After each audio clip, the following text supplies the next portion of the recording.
ეს არის ეჩო, რომლითაც შიგნით ჯარას გასვას უფთავებდით. შემდეგ აქ სწორი ადგილებს ასეთი ჩვეულებრივი სულით, სწორი ადგილებს გაუწმინდავდით და უკვე მზად იყო ტყეში შესადგმელად. მერე წავიღებდით ტყეში და შევდგამდით ხეებზე.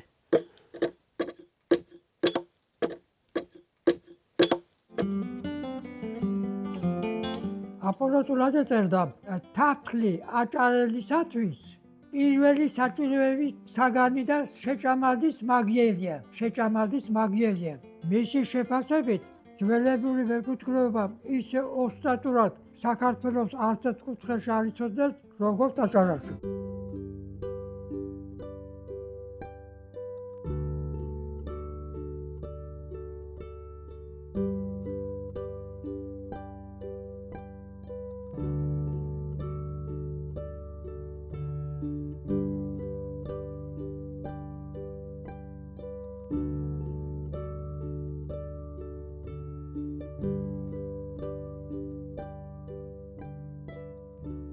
ბორჯომში სოფელ საკირეში ჩატარებული არქეოლოგიური გათხრების შედეგად ძველი წელთაღრიცხვის მე-4000 წლეულის შუახანებით დათარიღებულ ყორღანში აღმოჩნდა კერამიკული ჭურჭელი 5500 წლის წინანდელი თაფლით. ლაბორატორიულმა კვლევებმა დაადასტურა, რომ ესაა მსოფლიოში უძველესი თაფლი. მინდა ვთქვა, რომ მეფუტკრეობა ოდითგანვე იყო გავრცელებული საქართველოში, რადგან საკირეში აღმოჩენილი თაფლის ნიმუშები უძველესია. ადრე აღმოჩენილი ეგვიპტის თაფლს გადაუსწრო 2000 წლით კიდეც და მეფუტკრეობის სამშობლოდ შეიძლება ვუწოდოთ საქართველოს. საქართველო ენდემური კავკასიური მთის რუხი ფუტკრის სამშობლოა. ძველ საქართველოში განსაკუთრებულ პატივს მიაგებდნენ ფუტკარს, რომელიც ღვთაებრივ მწერად ითვლებოდა. ისტორიული წყაროების თანახმად კოლხეთის სამეფოში ჯერ კიდევ ძველი წელთაღრიცხვის მე-4 საუკუნეში არსებობდა მეფუტკრეობის განვითარებული კულტურა. ქსენოფონტეს ანაბასისის მიხედვით, ჩვენ მოგვეპოვება პირდაპირ ცნობა, რომ ძველი კოლხების სამეურნეო ყოფაში მეფუტკრეობას მნიშვნელოვანი ადგილი ეჭირა. ქსენოფონტე ძველი წელთაღრიცხვის მე-4 საუკუნე იგი აღწევს მეფუტკრეობას ძველ კოლხებში. იმ კოლხებში აი ჩვენ მოსაზრდა, რომლის საცხოვრებელ არეალში დღევანდელი აჭარაში შედიოდა. კოლხებს განვითარებული მეფუტკრეობა ჰქონიათ. შინაური მეფუტკრეობა, რომელიც გულისხმობს სპეციალური ეზოკარმიდამოში სახლთან ახლოს სკების განლაგებას რაღაცა დანადგარი. რომაელი მწერალი პლინიუსიც პირველი საუკუნე იძლევა ცნობებს ქართული თაფლის შესახებ თავის ენციკლოპედიაში ბუნების ისტორია. ძველი წელთაღრიცხვის მეორე-პირველ საუკუნეებში პოლიბიუსი მიუთითებს კოლხეთში თაფლისა და ცვილის წარმოებასა და ექსპორტზე. სტრაბონი ძველი წელთაღრიცხვის პირველი, ახალი წელთაღრიცხვის პირველ საუკუნეებში წერს კოლხურ მომწარო თაფლზე, რომელიც ათრობდა კიდეც. იგივე მაისის თაფლს ვეძახით. კი, ჩვენ ვეძახით ისეთ თაფლს, რომელიც თქვათ აბრუებდა ადამიანს და ამას საომარი დანიშნულებით კარგად იყენებდნენ კოლხები. ხშირად გამოიყენებდა მაგიური დანიშნულებით, მაგალითად, აი თვალცემული ან უჟმურაყოლილი რო იყო, ან ბავშვი ბასხუნი იყო, ანუ სიარული არ შეეძლო, ასეთ შემთხვევაში შეფუტების სახით მკურნალობდნენ, ანუ თქვათ ასტამზე დაყრიდნენ ნაკერჩხალს და ზეთ თაფლის მარცვლებს, განსაკუთრებით დაღომებული, ანუ დაკრიბუჭებული თაფლის მარცვლებს დაყრიდნენ ან სანთლის ნაწილებს და ის რო კვამლი წამოვიდოდა, იმას შეუფუტებდნენ და სწამდათ, რომ ამით მოაშორებდნენ უჟმურს, ბავშვი გაივლიდა. გამოლოცვის რიტუალებშიც და ტექსტებშიც ხშირად მოხსენიებულია ეს მეფუტკრეობის პროდუქტები, იმიტომ რომ ხალხს ძალიან კარგად ჰქონდა წარმოდგენილი მათი მაგიური ძალა და ამიტომ ბუნებრივია მეფუტკრეობის ტრადიციები არქაული პერიოდიდან ჩნდება აჭარაშიც, რომელიც ძველი კოლხეთის კულტურული მემკვიდრეობის არეალია. აჭარა წარმოადგენდა მეფუტკრეობის განვითარების ერთ-ერთ მძლავრ კერას. ფუტკრისთვის ჩვენთან აჭარაში მეტად ხელმისაწვდომი და ხელსაყრელი პირობებია, რადგან გვაქვს შავი ზღვისპირეთ დაბლობის ზონა, ასევე სუბტროპიკული ზონა და ალპური ზონაც გვაქვს, ამიტომ ფუტკრის მთავრობისთვისაც ხელსაყრელია და სტაციონარული საფუტკრეებისთვისაც ხელსაყრელი პირობები გვაქვს. თითქმის მთაგორიანი რელიეფი და ახლო მონაკვეთშია, კილომეტრის რადიუსშია ის თაფლოვანი მცენარეები, რაც ფუტკრის ოჯახის სრული განვითარებისთვის საჭიროა. დაბალ ზონაში გვაქვს უფრო აკაცია, ციტრუსოვანი თაფლოვანები, შემდგომ მაღალ ზონაში შედარებით მოდის უკვე აქტიური თაფლოვანები, უკვე წაბლი, შემდგომში აქვე არის ცაცხვი და მაღალ ზონაში ძირითადი თაფლოვანები ალპური მინდვრის მდელოს ყვავილებია მრავალფეროვნებით დახასიათებული. აჭარაში მეფუტკრეობის განვითარებას ადასტურებს ონომასტიკური მონაცემებიც. მაგალითად, სოფელ ქვედაჭხუტუნეთში უბანს ერქვა მეფუტკრიეთი. მაჭახლის ხეობაში იყო სოფელი საფუტკრეთი, რომლის ყველა მცხოვრებიც ფუტკარაძე ყოფილა. მაჭახლის ხეობა ზოგადად დაწინაურებული რეგიონია სხვადასხვა სამეურნეო თვალსაზრისით და ერთ-ერთი მიმართულება აქ ძალიან კარგად იყო განვითარებული მეფუტკრეობა. მეფუტკრეობასთან დაკავშირებული უნდა იყოს სოფლის სახელწოდება საფუტკრიეთი, რომელიც მდებარეობს მაჭახლის ხეობაში, ეს არის საზღვრისპირა სოფელი. ამ სოფლის მოსახლეობა სამწუხაროდ 1946 წელს ჯერ კიდევ საბჭოთა კავშირის პერიოდში, როგორც საზღვრისპირას მაცხოვრებლები გადასახლებული იყვნენ ხელვაჩაურის მუნიციპალიტეტის სხვადასხვა სოფელში და მათ შორის ძირითადად ჭარნალში არის დასახლებული და დღეისათვის ეს სოფელი შეიძლება ითქვას დაცარიელებულია და რამოდენიმე კომლი სახლობს იქ. მეფუტკრიეთი მე-12-მე-17 საუკუნეების როგორც ასეთი გვარი დასახელებულია ტვეთისულთა მატიანეში რამოდენიმე ადგილას და სწორად არსებობს ვარაუდი, რომ აი ამ გვართან უნდა იყოს დაკავშირებული სოფლის სახელწოდება საფუტკრიეთი. დღეს დღვანში და საქართველოს სხვადასხვა კუთხეებში მცხოვრები ფუტკარაძეები ძირითადად თავს თვლიან მაჭახლის ხეობიდან წასულებად და სწორედაც აი ამ სოფელ საფუტკრიეთიდან წასულებად მოიაზრებენ ისინი საკუთარ თავს. სოფელი საფუტკრეთი ერთადერთი სოფელია მაჭახლის ხეობაში. ამ სოფლის სახელწოდება მოხსენიებულია ტბეთის სულთამატიანეში. ეს ძველი წერილობითი წყებიდან ნუსხახუთური შედგენილი მე-12-მე-17 საუკუნეებში ეკუთვნის ტბეთის სულთამატიანე. მეფუტკრიეთ ივანე, მეფუტკრიეთ ნიკოლოზი, მეფუტკრიეთ გიორგი, მეფუტკრიეთ თომა, სულთა მეფუტკრიეთ ივანესა და მეუღლესა მისისა შეუდგნენ ღმერთმა. აქ არის იმათი გვარები, ვისაც შესაწირავი შექონდა იმ ეკლესიაში. სხვადასხვა შესაწირავი. და იმათი სახელი და გვარია ჩამოთვლილი. და იშვიათი წერილობითი ძეგლია სხვათა შორის. სხვაგან საქართველოში მეფუტკრეობა სხვაგანით მეღვარ, სოფელს სახელი არ შერქმებია. და ახლა ნასოფლარად იქცა.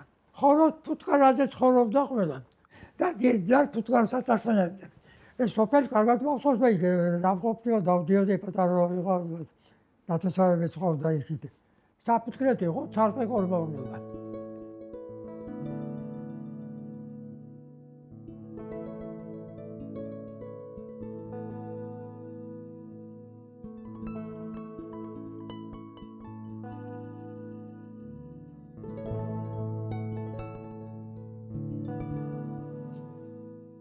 ქართული მეფუტკრეობის ისტორია წარმოუდგენელია აპოლონ წულაძის გარეშე. მას არაერთი ნაშრომი ეკუთვნის, მაგრამ მათ შორის გამორჩეულია ფუტკარი და მეფუტკრეობა, რომელიც იყო პირველი ქართული სახელმძღვანელო. სხვათა შორის ეს წიგნი ჯერ კიდევ პატიმრობაში ყოფნის დროს დაწერა აპოლონ წულაძემ, შემდგომ მან ოქროს მედალი მიიღო კავკასიის მეფუტკრეობის საერთაშორისო გამოფენაზე. აპოლონ წულაძემ აქ მოგზაურობდა სხვათა შორის. რამდენიმეჯერ იყო დამყოფი. ჩემ მეზობელ სოფელში აგეროიდი რომ ამის ბაბუას იცნობდა, მოდიოდა ყავას უდუღებდა ამის ბაბუას აქ მოხსენებული მის მოგონებებში წერილებში აპოლონ წულაძეს. ეს ცნობილი მეფუტკრე იყო, ჟურნალისტი იყო, იცით ალბათ თქვენ. და აიშე სოფელი მერჩხეთი და რამდენიმე ხანს იქ ცხოვრობდა ადგილობრივ მოსახლეთან და თვითონ იარაღი ინვენტარი წაღებული ჰქონდა და ჩარტვიანში თვითონ აკეთებდა და მოსახლეობასა მოსახლეობას სკების მომდაობასაც ასწავლიდა და შემდეგ ფუტკრის საქმეს საერთოდ.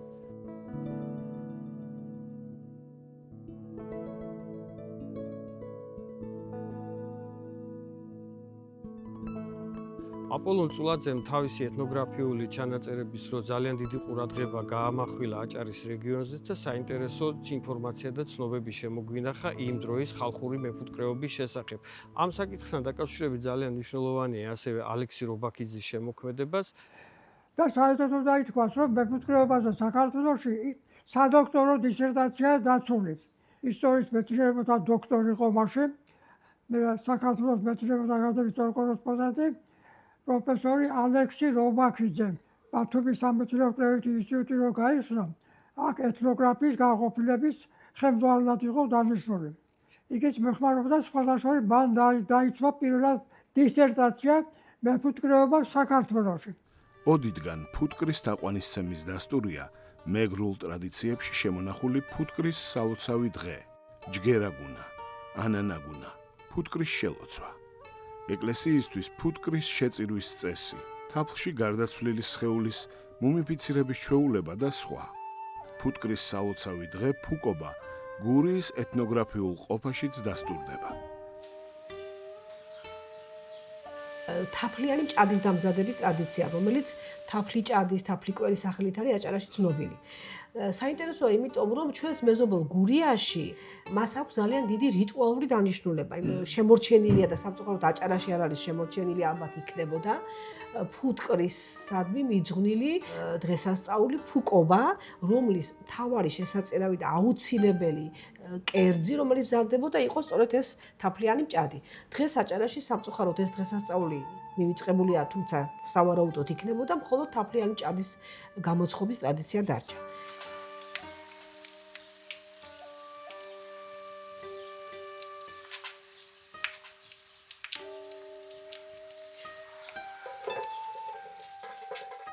ძალიან კარგ მასალას იძლევა ის კარაბადინები, რომელიც არის აჭარაში აღმოჩენილი ხელნაწერები. ერთი საკმაოდ ცნობილი მე-18 საუკუნის აგარილის კარაბადინი, ასე სოფელ აგარაში იქნა აღმოჩენილი და მეორე ეს არის ფემბა შერვაშიძის ნამზითვი ხელნაწერი კარაბადინი, ფემბას კარაბადინის სახელით არის ცნობილი. მაგალითად, თაფლწყალი ხაზგასმულია, რომ გველის ნაკმენის დროსაც კი ძალიან კარგი იყო, რომ შხამი გამოეყვანა ორგანიზმიდან და აჭარაში მზადდებოდა და დღესაც მზადდება და ძალიან ბევრი სახალხო მკურნალი იყენებს ამას კვერცხის გულის, ქვილის, თაფლის და ან სხვა პროდუქტთა თაფლის სანთლის ნარევს, ამას ქვია იახი და ამ იახს საკმაოდ აქტიურად იყენებდნენ ადრე მოტეხილობის დროს, მცომი მოიზილებოდა, რომელსაც შემოაკრავდნენ და ლავაშის სახელითაც მოიხსენიებოდა, იმიტომ რომ აბტყელებდნენ ლავაშივით და შემოაკრავდნენ და ეს ძალიან ხელს უწყობდა, თქვათ, ძვლის შეხორცებას თუ სხვადასხვა ტრამვას. ხაბაზები, იცით თქვენ, რომანაძეები, დუმბაძეები, თურმანიძეები, ანუ დღესაც ეს საგვარეულოები აი ამ უძველეს რეცეპტებს, რომელიც მათ მემკვიდრეობით მიიღეს, საკმაოდ აქტიურად იყენებენ. 1.5 საათი დაჭირდება ადუღებას. ადუღებას რომ დააპირებს, ცოტა ცეცხლიო და გამოუნელო. რომ უცებ არ გამოიქნიოს არაღი. დიდი პოპულარობით სარგებლობს აჭარაში განსაკუთრებით სანთლის არაღი. სხვათა შორის უზმოზე 100 გრამი არაყი კუჭის წყლის გალკურდების ძალიან კარგი საშუალებაა. კი, ეს არის ამ რეცეპტურაში, ამ ხალხურ მედიცინაში და სხვათა შორის ისლამის მომზაურების პირობებში, როცა აკრძალული იყო სასმელი, თაფლის არაყი მაინც მზადდებოდა აჭარაში ძალიან ბევრ ადგილას და სწორედ იმით იცავდნენ თავს ახსნიდნენ, რომ მას ჰქონდა ძალიან დიდი სამკურნალო დანიშნულება, განსაკუთრებით აი კუჭნასწავის დაავადებების დროს და როგორც აღნიშნავენ, კუჭის წყლის დროს. ასე რომ ამ თაფლის არაყის გამოხდასაც აქ ძალიან დიდი ტრადიცია აქვს და განსხვავებულიც არის სანთლის, როგორც თქვა, იმიტომ რომ ის სხვა ჩამონათლების გამზადდებოდა სანთლის ბიჭის და თაფლის კიდე განსხვავებულად. თაფლის არაყის დამჟავების პროცესში ვიყენებ ჭეოს. ჭეო თვითონ ფუტკრის აი ყვავილის მტვერი, ასეთი ყვავილის მტვერია, რომელიც გარედან შემოაქვს ფუტკარს, ეს გარედან შესვლამდე აღებულია და ამას როცა ფიჭის უჯრედში, აი ასეთ უჯრედში ჩატკებნის და ზემოდან მოასხამს თაფლს, ძემჟავა წარმოიქმნება დუღილის პროცესი, ეს დამჟავდება და ასეთი სახით ინახება დიდხანს. ანუ შიგნით სკაში არის 27 გრადუსი ტემპერატურა, 30 გრადუსი და არ ფუჭდება. ესე იგი, ჩვენ ხომ მაცივრის გარეშე ვერ შევინახავთ. აი ფუტკარი ინახავს ასეთნაირად დიდი ხნის განმავლობაში. ანუ იქ ჩატკებნილი დამჟავებული საკვები უკვე არის პური ქვია მას, ფუტკრის პური, ეს არის უკვე ჭეო. გარედან როცა ავართვამთ, ესაა ყვავილის მტვერი. აი ეს არის გადაღებული დღევანდელი თურქეთის რესპუბლიკაში ორად გაყოფილი მაჭახლის ხეობის ზედა მაჭახლის. აქ თქვენ ხედავთ, აი სახლის სიმაღლე შეადარეთ ფუტკრის სახლის სიმაღლე და მიხვდებით რამდენად პოპულარულია იქ მეფუტკრეობა და ეს ტრადიცია ფაქტურად ძირითად დარგად იქცა ჩვენებურების ყოფა ცხოვრებაში, სადაც რუხი ენდემური ჯიშის ფუტკრის, კავკასიური ფუტკრის გამოყვანა ხდება. ეს არის საზღვარგარეთ გადაღმა ზედა მაჭახელში ხდება ეს ამბავი. მაჭახლის ფუტკარი საერთოდ ცნობილია. მაჭახლური ფუტკარი. ესა ტანაწვილი და გრძელი ხორთუმი, რომელიც საშუალებას ასწევს ღმართ ჩასწევს ყვავილს და იქიდან მეტი ნექტარია მოიღოს და მეტი თაფლი მოუმზადოს. და სხვადასხვა არსებობდა კლდის ფუტკარიც. კლდეებში ბინადრობდა ფუტკარი. იქ იყო კლდე შან ყაიანს ძახდნენ. შან ყაიან. და იქ ბუდობდა ასეთი ფუტკარი და შემდეგ ადგილობრივი მოსახლეობა იქ სკეპსას ხდებდნენ. შან პირველი სახეობაა რაღაცა. და სხვადასხვა გვარი შანიძე, შაინიძე აქედან მიღებული. აი როცა მე ფუტკრა გეუნება, ისე მართავენ ფუტკრები ყველაფერს. ჩვენ კი არ მართავთ მათ, არამედ ჩვენ მათი მოსწავლეები ვართ. დუნია რო დაილევა, მაშინ ილევა ფუტკარიც. იმასაც ამობენ რომ სამყაროს გაჩენისანავე გაჩნდნენ ფუტკრები. აი იმ უძველეს ტრადიციებს, რომელსაც რა თქმა უნდა ჩვენ საზღვრებს გარეთ ცნობილი ჩვენი ქართველები ფლობენ, ისინი ამბობენ რომ იქ ბერები ცხოვრობენ. ეს ბერები ვინ არიან? ისინი სიბრძნით სავსე ფუტკრები არიან, რომლებიც მომავალ თაობას ზრდიან. ანუ მათ მეორენაირად გამომრჩევლებს უწოდებენ. ფუტკარი ქმნის ოჯახს, ფუტკარს აქვს სახლი. ეხლა როგორ ამოწყობილი ეს სახლი? მას ყავს დაცვა, დედოფალი ვიცის დედა ფუტკარი, ყველა თავს ევლება და საშინელება როცა დედა კვდება. ყველა როგორ დასტირის. ეს არის ადამიანური ცხოვრების სული იმიტაცია, როცა გიყვებიან ფუტკრის ცხოვრების შესახებ. ისეთი ჭკვიანია ფუტკარი, ამბობენ რომ ისინი გზნობენ ჭექახულის ძალიან ეშინიათ და როგორც კი გზნობენ, სახლში ადრე გამორბიანო. ჯერ კიდევ ოსმალთა ბატონობის დროს დიმიტრი ბაქრაძის ცნობით ბათუმიდან კონსტანტინოპოლში, ანუ სტამბოლში გასაყიდად გახონდათ 10,000 ოყა თაფლი და 300 ოყა ყვითელი სანთელი. ეს ბათუმიდან გადიოდა, აქ მარტო აქ აჭარაში მოძიებული თაფლი არ იყო მაგალითად და აქ ბათუმის ისეთ იყიდებოდა. დიდძალი თაფლი გადიოდა მარტო ხინოდან, ხინოს ხეობიდან. 19 საუკუნის ბოლოს და რომის გასაღების ბაზას შეადგენდა ყარსი. ზემო აჭარის გზით გადადიოდა და ყარსში და იქ გაქონდა გასაღები. ცხენებით გადააქონდა, რა თქმა უნდა. და კინტრიშისა და აჭარის გზის ხეობიდანაც გაქონდა თაფლი და აქედან გატანილი თაფლით მარაგდებოდა ბათუმის, ქობულეთისა და ოზურგეთის ნაზრები. აქ გადიოდა აქედან თაფლი. ეს გახლავთ ნამონასტრევის თაფლი, ძირითადად საცხვია აქ უმრავლესობა, ეს არის ადგილობრივი წაბლი, ასევე მაისის თაფლი, მეფუტკრეობის სხვა პროდუქტები. 6 დასახელების პროდუქტი აქვს პირდაპირ მნიშვნელობით, რასაც ფუტკარი თვითონ ამზადებს, მაგრამ ესენია სანთელი, თქვა თაფლი, ყვავილის მტვერი, დინდგელი, სადედერძე, ჭეო. ეს მალამოა, რომელიც მზადდება სანთლისაგან, აი ესეთი სანთლისაგან მეუღლე ამზადებს თავისუფალ დროს სანთლისაგან და პროპოლისი, ანუ დინდგელა ჩვენებურად რო ვთქვა, დინდგელისაგან ნარევი კეთდება, რომელიც გამოიყენება ჭრილობების მალე შეხორცებისათვის და სხვადასხვა კანის დაავადებების დროს. ეს კი გახლავთ სანთელი, ასევე მრავალი წამლების სახით იყენებს ადამიანები და წამლების დასამზადებლად. სანთელთან დაკავშირებით უნდა ვთქვათ, რომ სამზითო რიტუალში აუცილებლად შედის ცვილი და სანთელი. სკაც კი მოწმდება აჭარაში, სკაც კი გაუტანიათ მზითვად. როგორც ფიქრობენ, ზიარეთი შემორჩა უკვე ოსმალობის ბატონობის პერიოდში და შემდგომ პერიოდში ჩვენთან იმ ადგილის აღსანიშნავად, სადაც უნდა ყოფილიყო ან წმინდანის საფლავი ან ეკლესია. ერთ ღამეს იქ გაათენებდნენ, ათებდნენ აი ამ სანთელს, აუცილებლად მათ ჰქონდათ მინიშნება. აი როგორც იტყვიან, ჩვენება ჰქონდათ. თუ როგორ უნდა განკურნებულიყვნენ, როგორ უნდა განედევნათ ეს გასაცდელი. მიყავდათ ასევე ავანტყოფებიც. ეს ყოველთვის იყო ძალიან მაღალი ადგილი. შორს ყოფითი მიწიერი ცოდვებისაგან. აი ესეთი ადგილები იყო ყოველთვის ზიარეთის ადგილი და უფრო მეტად, უფრო ცლად ეს არის ხინოს ხეობაში, სადაც ხინოწმინდელი იყო. კინტრიშის ხეობას ასევე ეძახით ტრადიციულად. ეს ქრისტიანული ცხოვრება არასოდეს არ ჩამუტარა და აი ეს სიმბოლო, სანთელი ყველაზე კარგი, ასე ვთქვათ, მატერიალური მინიშნებაა ის დასანთული ადგილები.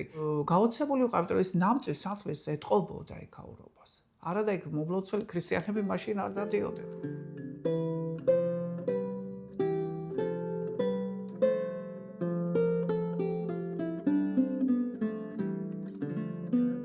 დადეგობა ეს დღესასწაული, რომელიც ნიშნავს ფუტკრის სანთლით შებეჭდვას. ანუ ცვილით შებეჭდვა ხდება სანთლის ყველაფრის. ფორმით, სანთელს აძლევდა ჯვრის ფორმას. არა მარტო საცხოვრებელ სახლში, არამედ იგივე ფუტკრის გასთან, იგივე საქათმესთან, ბოსელთან, ყველგან ყველა დამხმარეს. ანაშიც. თვლიდე რომ ეს არის წლის გვირგვინი, იკვრება მთელი წელი და ახალი წელი დგება, აი ამ თველობას წინ უძღვის სწორედ ეს რიტუალი სანთლით შებეჭდვა.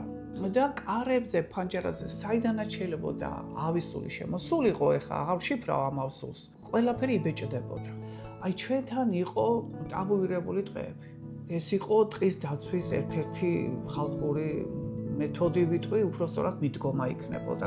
როცა ოსმალთა ბატონობა იყო, ისინი გადიოდნენ აი ამ ტყეში და იქ ფარულად ხდებოდა აი სხვადასხვა რიტუალის შესრულება და თუნდაც იგივე სანთლის შეწირვა და ეს არის ქობულეთის მუნიციპალიტეტში არსებული სოფელი გვარა არის ასეთი და ამ გვარაში არის თეთროსნის ტაძრის დანგრევები. იყო ეს რიტუალი დაფიქსირებულია, რომ იქ იყო წმინდა ტყე და ამ ტყეში იყო ქვა, დიდი ქვა, რომელთანაც მიდიოდნენ და წირავდნენ სანთელს. შესაძლოა ეს ქვა იყო იქ ეკლესიის ტრაპეზის ქვა, რომელიც ეკლესიის დანგრევის შემდეგ გადაიტანეს ამ წმინდა ტყეში და გასაჭირის დროს მიდიოდნენ და აი ამ ქვასთან ანთებდნენ ამ სანთელს, თავის ჩამოქნილ სანთელს. ანთებული სანთელი ეს არის განსახიერება ჩვენი ცეცხლოვანი სიყვარულის, ღვთაებრივი სიყვარულის ღვთისადმი. თავარი რომ ადამიანი თავისი შრომით შექმნის, ანუ სანთელს წირავს უფალს თავისი ღვთაებრივი სიყვარულის გამოსახატავად.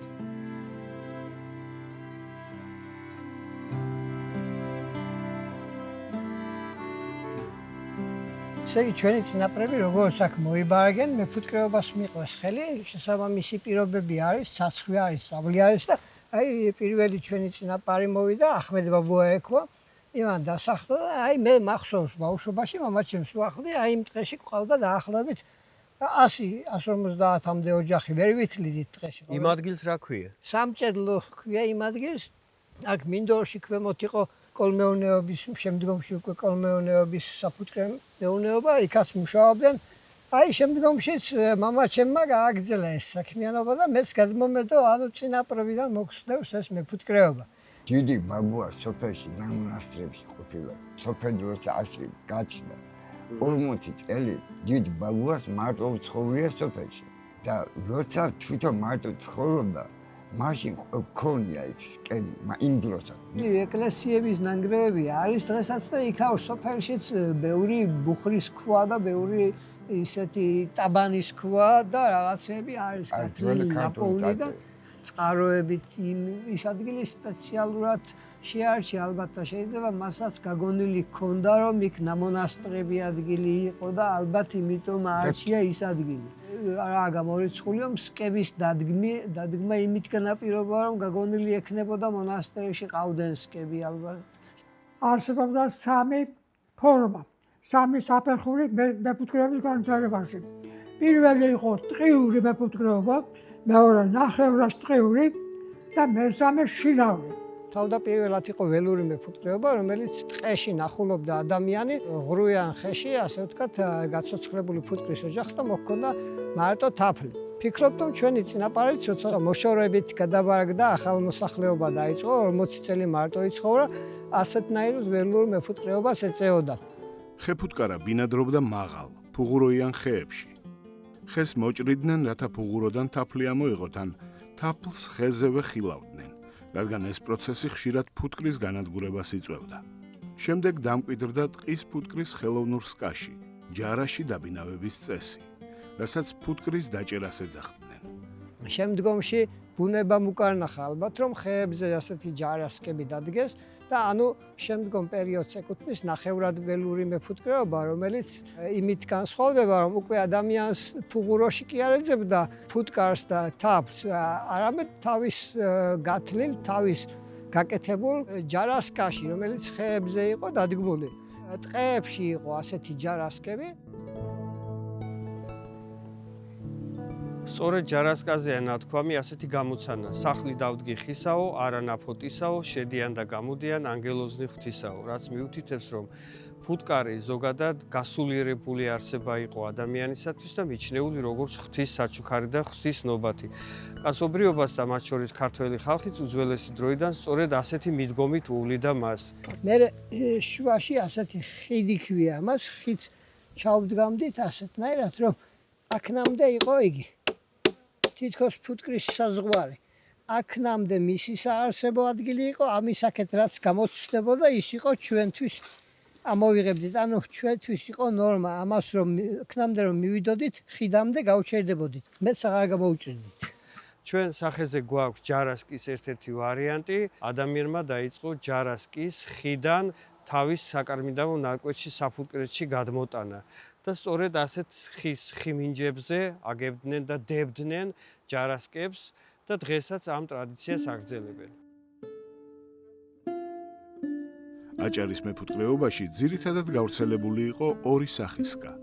უძველეს სახით ითვლება ორ ნაწილად გაყოფილი, ხის მორისგან გამოთლილი, გულამოღებული ტრადიციული ჯარა. საქართველოს სხვადასხვა მხარეში მას როგოს, ბუკის, გეჯას კასაც უწოდებენ. ჯარას მსგავსი იყო კასრისებური ფორმის კოდანა ყავრანი, რომელიც როგორც ჰორიზონტალურად, ისე ვერტიკალურადაც იდგმებოდა. იგი მზადდებოდა როგორც მთლიანი, ისე ორი გულამოღებული მორისაგან. მთლიანი მორის ყავრანს ბოლოებზე სახურავი ჰქონდა მორგებული.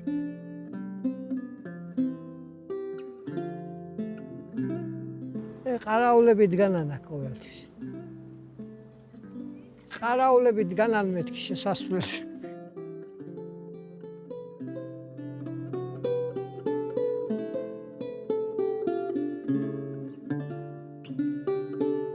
ტყის მასივებში მაღალ ხეებზე სკების შემოწყობა. ეს თალიერი სკებს აწყობდა და შემდეგ ფუტკარი მჟავდებოდა. ამ თალიერ სკებში ბუდობდა მე იკეთებდა ბუდეს. თალიერი სკები. ამას ქვია სკის გაცოცხლება. ტყეში უკვე ძნელი გახდა მოვლა და ავადებები შემოვიდა თანდათანობით და ადამიანმა უფრო მოაშინაურა და ასეთ თანამედროვე დადანის და რუტის ტიპის სკებში გადაიყვანა ფუტკარი. შემდგომში უკვე კომუნისტების დროს იყო საფუტკრე მეურნეობები, ისიც უკვე ასეთი დადანის ტიპის სკები იყო. სამრეწველო სახე მისცა უკვე მოამრავლა სკები სახლშიც, ტყეშიც და 30-იან წლებში გაჩნდა პირველად ჩარჩოიანი სკები ხულოს რაიონში. ხულოს რაიონის სოფელ მერჩხეთში. მერჩხეთი, ღორჯომის ხეობაში ეს სოფელი. თანამედროვეობაში ფართოდ გავრცელებული სახეა ოთხკუთხა ფორმის დადანის ტიპის ჩარჩოიანი სკები.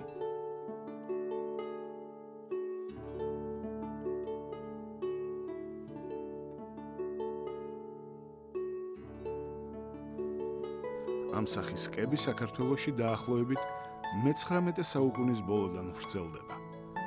თაბლი შემოტანილი აქვს.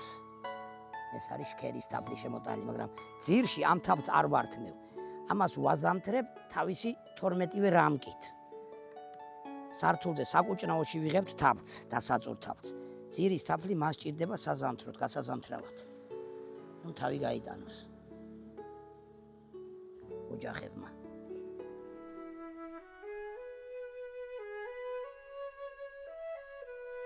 შინაური საფუტკრეები აჭარაში ეზოკარმიდამოში ცალკე იყო განლაგებული. საფუტკრეს ცალკე ადგილს მიუჩენდნენ, ან სკებს ნალის თუ სხვა შენობების ირგვლივ ალაგებდნენ. აქ ვამოწმებთ სინესტეს, რამე ხომ არ აქვს სინესტე ჩასული. საქართველოში ოჯახის გაყოფის დროს სკაც ნაწილდებოდა ძმებს შორის, როგორც საოჯახო ქონება. როგორც კი აქედან გავნაწილდი და წავედი, მომიწია 9 სკა, ასე ვთქვათ, ჯარასკა. ძმების განაწილების დროს, ხო? ხო, კი, და ამ 9 სკა მე გადავიყვანე ჩვეულებრივ დადანის ტიპის სკებში, ვამრავლებთ და მყავდა თანდათანობით ყოველწლიურად ვუმატებდი და მყავს დღესაც 150-მდე ოჯახი, მაგრამ მამისეულ ტყეში დადგი, ხო? რამდენიმე წლის წინ ნახე ის ძველი ბავშვობაში ნამყოფნი ადგილები, სუროსაგან გავანთავისუფლე ხეები, მოვთე და საწყობი ადგილები და ის 9-ნივე დავაწყე იქ. გაცოცხლდებოდა ყოველწლიურად 3-4 მაინც 5 ხანდახან გაცოცხლდებოდა. შეშის ერთად ჩამოვიტანდი, მე გადავიყვანდი ასეთ სკებში, უკვე გზა მანქანის მისადგომი აღარა გზა გაფუჭდა და დავანებე თავი. ან უნდა დატოვო, როცა ტყის წესია საერთოდ, თუ იქ ცოცხლდება სხვისი წამოსული მართვე თუ შენისკა გაცოცხლდა, შინ აღარ უნდა წაიღო, უნდა დატოვო. ყოველთვის იქ უნდა დატოვო. ო, რომ შენიც რომ მისცემს მართვეს, სხვისისკა გაცოცხლდეს. აი ჩემს ეზოში სოფელ ზედაჩხუტუნეთში ჩვენ საფუთრე ვქონდა, საფუთრე 20 სკა იყო. ერთი შემთხვევა იყო ცარიელ სკაში სხვაგან მობინადრე ფუტკარის შევიდა. ბინადარი ფუტკრეობა რომელზეც სკებია განლაგებული, ისიც ფუტკრის ყრა ეწოდებოდა, ფუტკრის ყრა და შემდეგ მოლეკვა ჭირდებოდა ამ ფუტკრის მოლეკვა.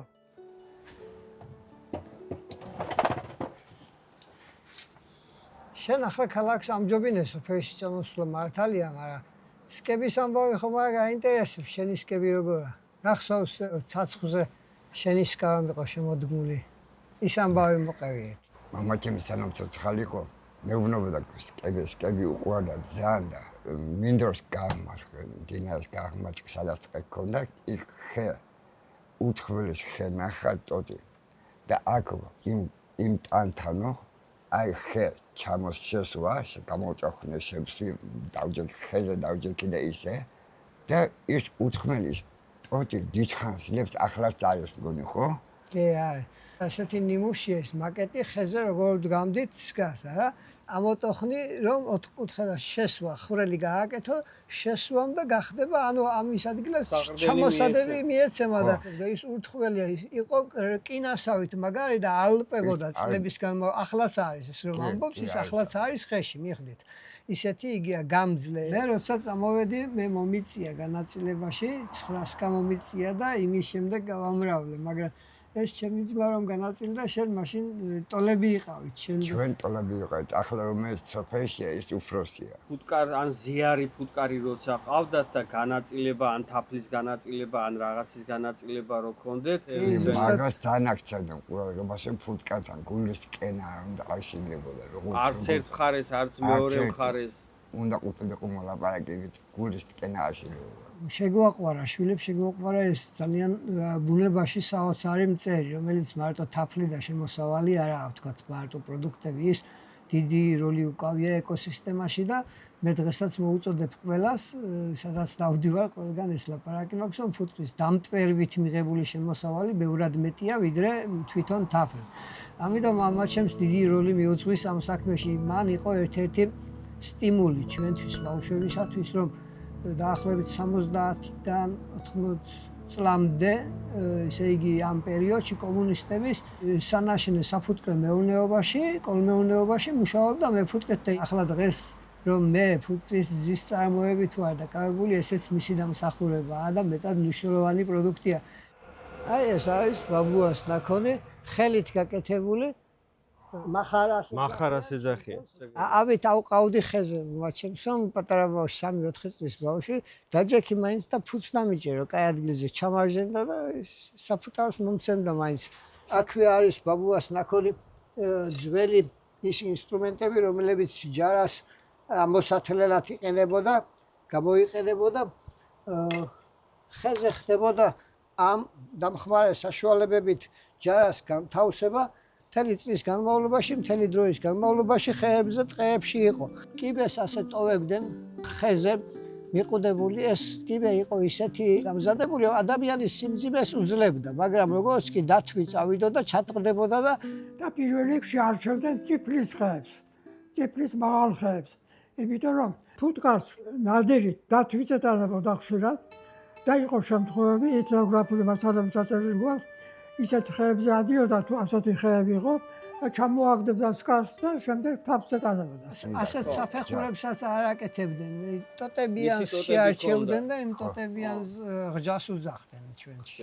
ადამიანის წონას უძლებდა, მაგრამ დათვი რომ წავიდოდა, ჩატყდებოდა და გზნობდა უკვე აქ რაღაც ხიფათიაო და მიდიოდა, ანებებდა თავს. თუნუქის ჭეშტი იყო აქ ხეზე შემოხვეული, დამაგრებული, რომ ბრჭყალები ვერ მოკიდოს და ვერ ავიდეს. ტყეებში ცარიელი სკების შემოწყობას, შემოლაგებას და სკების გაცოცხლებას. ბოგილი და რო გითხები რატო ქვია, იმიტომ რომ იქ ფუტკრის სქეებს აწყობდნენ და ეს აი ფუტკრის დასაწყებელი ადგილები. აი მაგალითად ხინოს ხეობაში, ხინოში, ღორჯომის ხეობაში, მაჭახლის ხეობაში გავრცელებული იყო, ჭვანის ხეობაში, მერისის ხეობაში უფრო მეტად. მერისის ხეობა მეფუტკრების ბუდეთ იყო აღიარებული. აი ჩემ ბიძას დავყვებოდა მაღალ ხეებზე რო ადიოდა, უყურებდი როგორ ადიოდა და იქიდან თავს ხრებდა. სხვათა შორის ასასვლელად იყენებდა დიდ ხვილ თოკებს, რომელსაც ჭაპანი ეწოდებოდა. ჭაპანი ცაცხვის თელის ხისაგან ამდადებდნენ ასეთ დიდ თოკებს. და იმით ახორდათ სკების ხეზე, და რომ მე მიკვირდა და თვალებს ხოჭავდი, ფეხი არ მოუწევს და არ ჩამოვარდეს მითი. გაკაფისთვის წალდია საუკეთესო.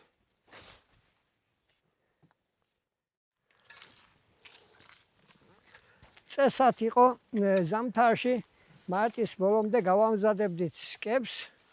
მამაჩემს ვეხმარებოდი ბავშვობაში. აპრილის ბოლომდე გავასუფთავებდით, ხის სირებში მივიტანდით და შევარჩევდით ხეებს იმის მიხედვით, რომ ისეთ ხეზე დათვი რომ ვერ ავიდოდა. და ყოველ სეზონზე ვუმატებდით სკების რაოდენობას. თანდათანობით ცოცხლდებოდა.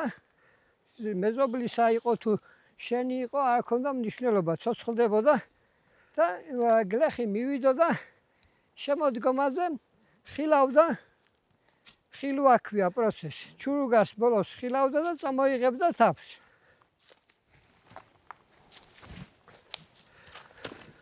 აი მოვედით. მოვედით და მოვამზადოთ ჩვენი ასე ვთქვათ საშუალება. მახარა. ეგრა არის? ამას უძახიან კომბალი. კომბალი. ამას ქვია აკალთვა, აკალთავდნენ ასე ძველები. ამ მეორე წვერს ხელში მყარად დაიჭერდნენ, რომ არ გაგივარდეს ხელიდან.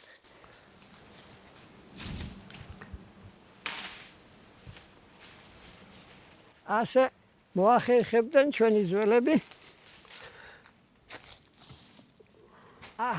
ეს ჩამოვიდა და ამაზე მოაბამთ მეორე თოქს.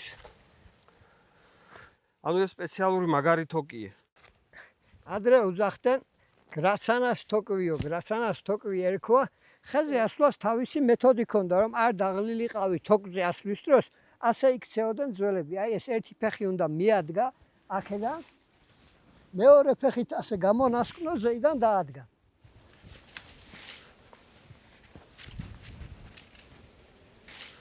მე მოუნაცვლებ, დიგახა ისვენი. ასე მიდიხარ. აქაც თავისი ის ჰქონდა. ფეხით. გადაახვევო, მეიტანო თავი.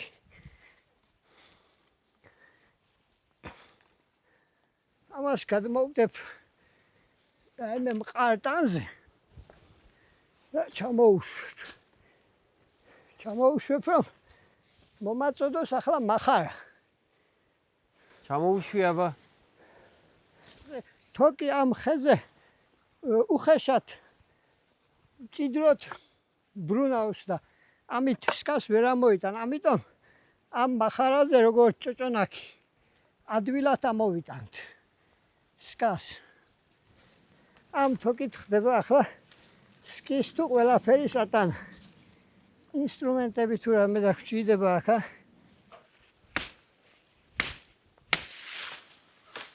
Вот так.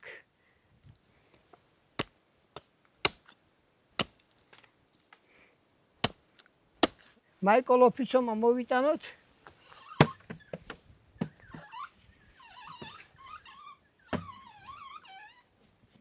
ასე. გაიმოწყობილობა რა, ჭოჭონაკი. აი ასეთ ხის ყუთში, რომელიც გაჟღენთილი იყო და თავს არ ატარებდა, გამოჭრილ ფალაყებს ვაწყობდით და ეს თავს დავახურავდით, რომ ფუტკრები არ შეგვესიონ და იგივე თოკით ვუშვებდით, ძირში მოქონდა სახში. ერთ სკაზე ამოდიოდა 30-40 კილო თაფლიც კი.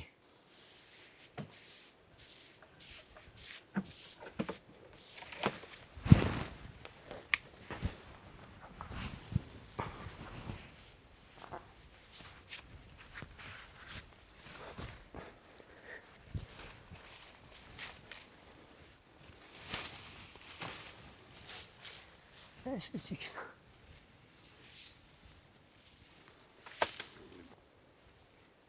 ადვილიცაა და ბევრი, რაც კიდე დიდი თოკი იყოს, მაინც მოახერხებ. მაინც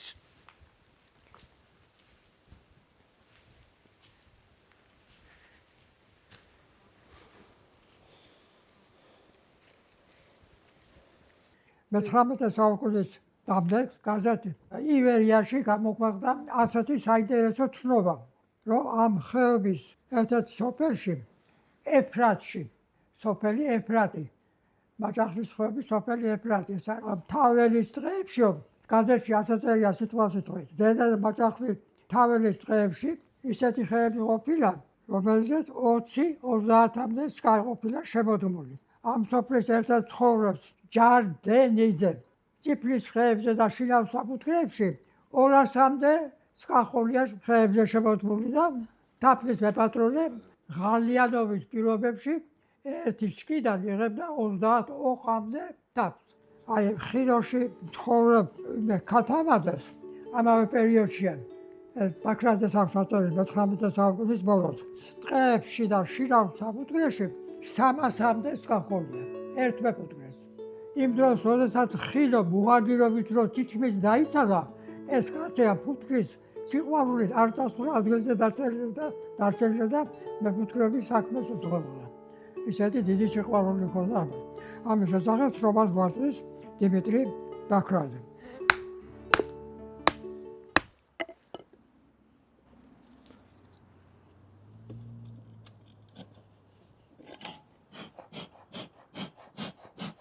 საკმაოდ დატვირთულა. ახლა იქნება ამის აღება საკმაოდ ძნელი, მაგრამ ნახოთ. ჩემი ძალა თუ მეყო. ყოჩ, კარგად შეუსიათ. ახლა ასე ხდება ფუტკრის უკან გარეკვა. განთავისუფლება ფიჭების. ეს თვითონ აშენებს ყველაფერს, აქ დინდგელაც ამტვერიცა, ჭეოცა. ხო და წელიწადში ერთხელ ხდება თაფლის აღება. ამიტომ უფრო ფასობს ჯარას თაფლი. ამას იმისათვის ჩაუგებთ, რომ ძირში ზედმეტი თაფლი არ შეიწუნწკნოს.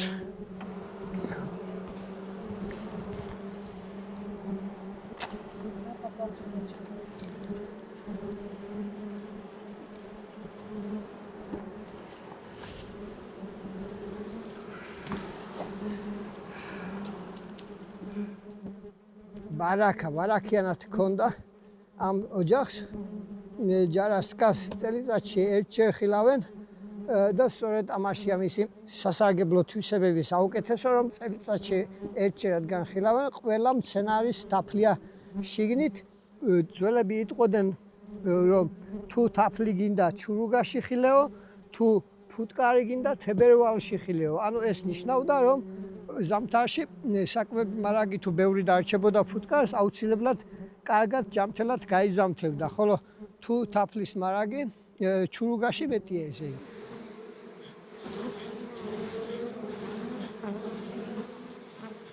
საკმაოდ ძიმეს კარი გაშენა ღმერთმა.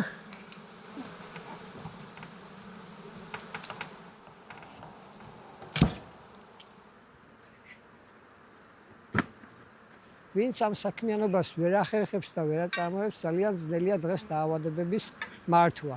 მით უმეტეს, რომ დავამარცხეთ ჩვენ ბრაულოზა გქონდა დაავადება, დავამარცხეთ, თქვათ, შეიძლება ითქვას ამერიკული, ევროპული სიდამპლეები, მაგრამ ვაროა დღესდღეობით არის ახალი დაავადებაც, ტროპილელაფსოზი შემოვიდა ჩვენში, აჭარაშიც დაფიქსირდა უკვე, იქეთ გურია იმერეთიდან, სამეგრელოდან შემოვიდა და თუ დროზე ვერ გავიგეთ, ძალიან ვერაგი პარაზიტია, ასე ვთქვათ, დადანის ტიპის სკეპს მეტი უპირატესობა აქვს მოვლა შენახვის მიმართულებით, უფრო ადვილია და უფრო ადვილად სამართავია და 80% მცენარეული კულტურები, მარცვლეული კულტურები, ჩვენი საკვების 80% ფუტკრის ჯვარედინი დამტვერვის შედეგად მოდის და ამიტომ ამხელა მნიშვნელობა აქვს ფუტკარს სოფლის მეურნეობაში, ადამიანის ცხოვრებაში და ფუტკრის ოჯახები დღითიდღე იღუპება, ყოველწლიურად მცირდება ფუტკრის ოჯახების რიცხვი, როგორც აჭარაში, ისე საქართველოში და ამიტომ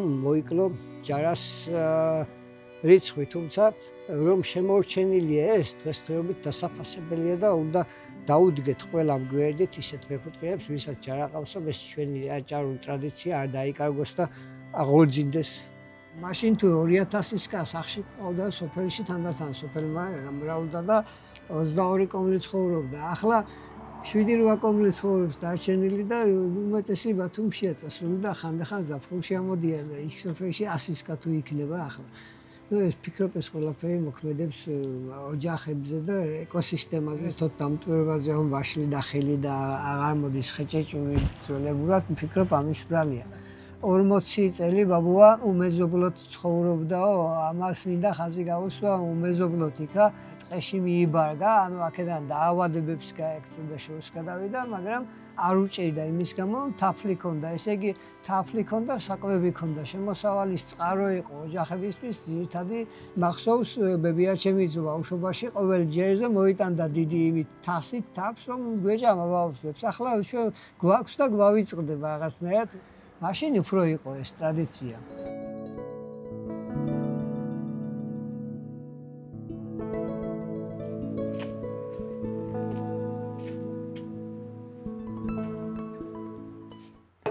ცივი წყაროს წყალი მოგიტანეთ. მიეჩვით კემრიელად. გასხოვდება ჩვეულებრივი წყალის. და თაფლიც არ აქვს. მოგდანეთ.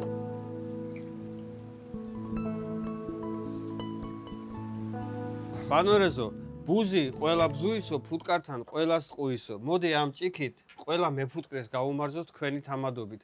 უფალმა შემწეობა მოგცეთ, სიკეთე ღმერთმა ხელი მოგიმართოთ, მარჯვენა დაგილოცოთ და ძალიან ბევრი თაფლი მოგცეთ. გაგიმარჯვოთ. გაიხარა, თუმცა მადლობა. წარმატებები ქართულ მეფუტკრეობას. წარმატებები როდი. გაიხარა. ჩემი ვეტერინარი